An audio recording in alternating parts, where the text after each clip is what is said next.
Hey, Paige with Zephyr Valley Ceramics here with a hot tip for how to deal with dry clay. Okay, so I have about 25 or so pounds in each of these 3 buckets. In the buckets themselves, you can see that there is a bag of clay that has been pugged, and then there's another bag on the outside. I felt like double bagging was a really good idea. I'm going to take some water, not a bunch, and I'm going to just pour a bit in there.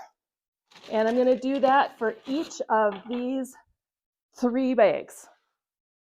The important part of that step is to just make sure that all of the clay has been touched by water. It doesn't really matter at this point that there's a ton in there.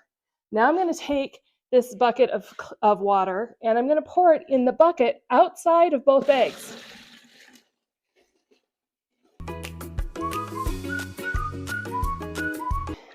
Okay, so now you just want to be sure that you have filled your bucket up enough to go over the top of the clay so that it's completely covered.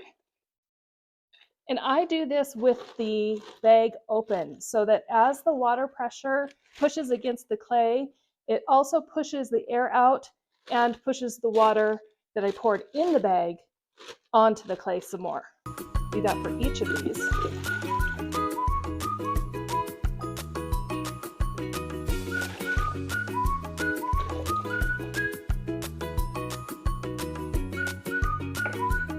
All right, maybe a little more.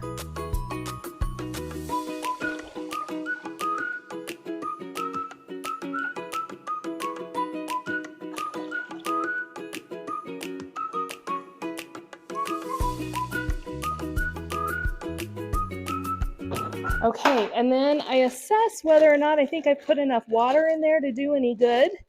And I would say if we move these around a little bit, we might get better compression. That one's better. This one might have too much clay in the bag for this to work as well, but we'll see how it goes. I'm going to put a little more water in that one. And that one is in good shape, so let's splash off a little more water. All right. Yeah, what the hell. Okay. All right. So we're going to close this up